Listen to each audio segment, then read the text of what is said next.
Since they began many decades ago, video games have changed quite a bit. Many changes have been good, a few of them not so much, and a couple of them have been absolutely fantastic. And this is a show about some of them. This is the top 7 greatest improvements made to video games, a show dedicated to the small little things that have been added to video games over the past couple of decades that have made them all so much more enjoyable, so much better, richer, or at least less annoying in certain aspects. So with that being said, let's get started with number 7, pause. Believe it or not, there was a time before games had the ability to pause. You just have to play them until they ended or you died, mostly you died, and then had to start all over again because there was no save system either. It was olden times, ancient times before the dawn of man. There were men and women too. I use man as one would use human because that's what we do in most common languages, apart from English for some reason. I don't know what, it's a shortening, it doesn't matter. The idea is that pausing a game, being able to pause a game is so amazing. You can press a button and bam, it's paused, it's off, it's frozen. You're free to go about your business, come back and continue. Sure, not all games have this feature because some of them are always online for no goddamn reason, even though they're Diablo. And of course, multiplayer only games also do not support this because it's kind of hard.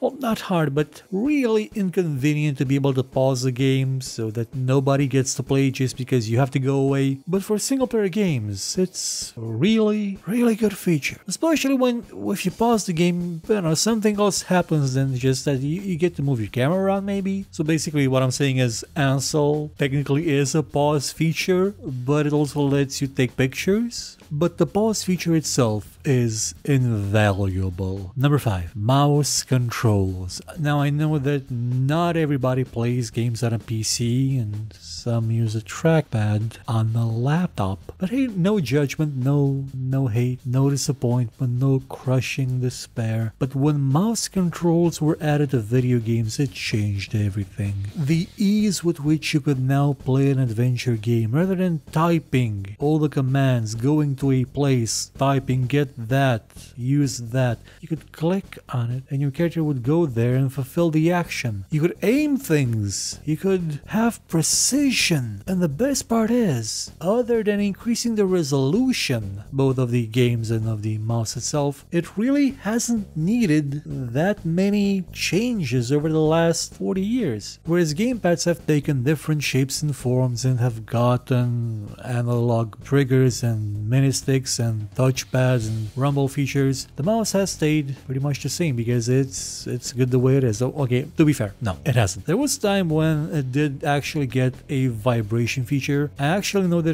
there were some devs in Romania working on a video game that was going to tie into that vibration feature, but then that feature never actually got into many other mice, so they gotta drop the idea. Also, mice now have additional buttons, not just 2, they have 3, they have a scroll wheel, and some of them have a bunch of side buttons that sadly, okay, and this is the bit where yeah, it could still use more improvement. 2 of them are actually mouse buttons. The rest have to be rebound from the keyboard because direct input apparently doesn't support it. Well, I think they may have just screwed up direct input with Windows in the last couple of versions. They did it to direct sound. Oh my god, they killed direct sound so hard. Still, mouse control is still a magnificent way to play a video game. The only way better to play it would honestly be with those fancy VR controllers, the ones that detect if your hand is actually clasped around them without needing to press a button. And sure, mouse may not be the perfect method of control for some games like flight games though.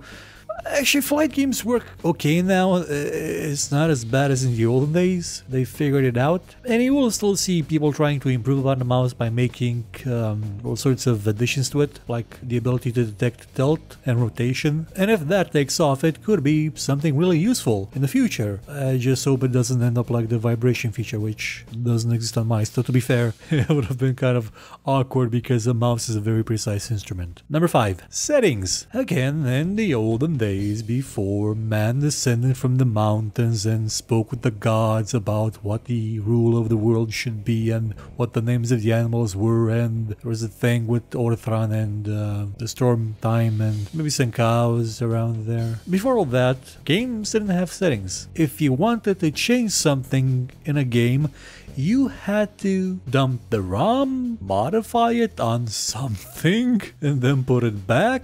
Because, in the beginning, there weren't really many home computers. There was the Space Invaders Atari game. Technically, that didn't have a ROM. That was all done in the chips. It was hardwired that way. You had to go in and unsolder things and put them back in a different... There was an episode of the 70s show where they took apart a Pong console, fiddled with it for days, basically broke it and put it back together, and it worked. But now it had smaller paddles. Imagine being able to do that with a flick of a button. Imagine being able to make the game run faster on your system just by turning off a feature. Settings. Settings are beautiful. They let you customize your experience. They let you run the game how you want to run it. They let you change the volume, and sometimes it works. In some games you'd be surprised that the volume setting doesn't actually work half the time. I still have nightmares of when I used to record shows like Play Now. It was a different show, it was sort of like Play Now, and I couldn't really use a separate audio recorder because there wasn't enough processor time for that, so I had to record everything directly on the same video and with fraps, and no matter how low I set the sound in game, it was still blaring out like mad because the settings did not work. But when they do, settings are phenomenal. You kind of wonder, why don't console games have more settings? I mean, why not enable a mode that lets you disable some features and play at 60 frames a second? I think there was a plan to have the remastered version of The Last of Us do that. I'm not sure entirely if it still had it when it was released, but I think that was the idea at one time. And it should be the idea more often because settings are awesome. Number 4, turning back time. Now, I think there were a couple of games that had this idea before Prince of Persia: Sands of Time, but Sands of Time really made it shine. Only I'm not referring to turning back time in that context as a part of a puzzle type of mechanic or combat mechanic. No. Racing games. Racing games and turning back time. What Codemasters did was genius. I cannot exaggerate the number of times that I lost races on the absolute last lap because of one small error, one wrong turn, one little tiny incident. Everything went poof. And long races too. And I had to redo them, start again, retry from the beginning, and it got so grating and so disappointing, even when it wasn't the crew. But this fixes it. It lets you go back just a little bit right before the accident. Fix it. It can be limited, you could only use it a couple of times, or you could use it forever, depending on how much you want it to be used. It is a thing of absolute beauty that has made video game racing so much more enjoyable, so much more, I wouldn't say carefree, because you still have to be really good to actually be awesome, and I mean super awesome at it. But there's less pressure, there's less frustration, there's more enjoyment because of it. I kinda wish it got added in some other genres too. Genres where you don't have the ability to save your game. Flight games, they could use some of that. Oh, glory be Crimson Skies' Race, the one in Hollywood. I would have finished that a year earlier with such an option. Somebody needs to do that. Somebody needs to mod that into Crimson Skies or make it built in the inevitable sequel. Looking at you, hairbrained, you know it's coming. We both know it's gotta be next. Number 3, quick saving. Now, saving itself, marvelous idea. It is one of the fundamental, basic necessities of having long-form video games. Without saving, it's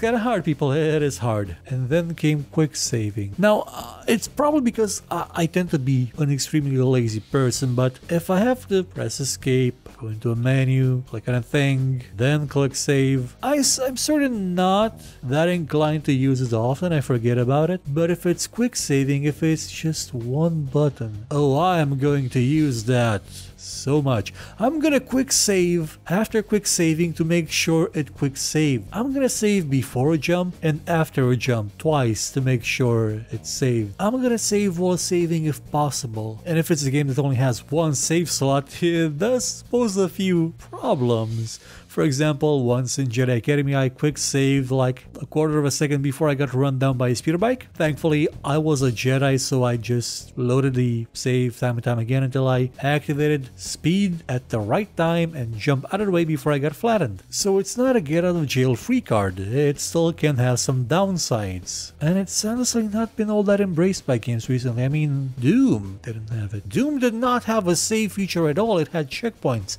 My god, and yeah, the prevalence of saving isn't what it should be because, well, there was time when console games had limited saving capabilities on their storage mediums. That's no longer an issue. They should embrace saving. Save anywhere, anyhow, anywhom, constantly. Quick save. You've got the hard drive space now. Use it. Love it. Enjoy it. Number 2, the server browser. Yeah, matchmaking's nice and all, but you know what else is nice? Being able to know what servers are available, how many people are playing on them, where they're from, what's the ping. Have all that information up front before you join a match. Know what you're getting into. A server browser is such a marvelous thing. And it was even a more marvelous thing back then because, oh, you no longer have to know the IP of the game you want to connect to. You have a browser of all the servers showing you where everybody is. Sure, now it may not seem like it's important, but back then, oh my god, was it important. And like I said, compared to matchmaking, it still has a couple of legs up, especially for games with, let's say, not necessarily the best density of players, like Assassin's Creed Revelations or Brotherhood's multiplayer, especially Brotherhood. That game just excelled at making you feel like you were alone, like there was nobody there, and you had no idea if there were 4 people playing it worldwide, or if you just had bad luck. Maybe everybody went for some tea while you were trying to join and didn't find anybody. A server browser would let you know, oh, I'm completely alone, I should probably quit. But wait, no, I don't need to quit, because the server browser, that means there's a server that probably is ran by someone, and they probably have bots, and I can play with them, which is what I did earlier this month with Wolfenstein Enemy Territory. Server browsers means servers. Servers means a community, and a community means that a game is not dead when the publisher says this. It can live on, and the server browser with it. And the number 1 is mod support. If you want to talk about changing a game to suit your needs, this goes beyond settings. This is modding. And modding can be difficult, let's face it. It may require you to change files in a way that is not always straightforward. It may conflict with the base game, so you can't really do a lot of stuff, or you won't be able to access any feature of the multiplayer anymore. But some games have mod support built in. They're meant to be modified. They're meant for people to go in and just tear everything apart and still have the option to revert to the original just by clicking a switch, just by clicking a button. They have the option to have multiple mods installed at the same time and choose which ones they want to have active. Mod support, intentional mod support, has been a boon to gaming, the likes of which you have not seen since gaming began, because this is the second breath of gaming. Mods are that. They are building upon the games. They are an evolution of them. They are taking the games to another level, to a higher point maybe, that they could have not achieved in the time they had with their production. Or everybody's naked, who knows? Or they have big boobies. Let's face it, it's gonna be the boobies, always the boobies. And you can enable and disable them with just one click, or at least a much easier way than having to go in and delete all the files from the mod and install a new version. Mod support has been truly the greatest improvement video games have had in a long time. And you're now seeing it slowly go to consoles as well. Slowly. I mean, again, you have the storage space, you're running PCs now.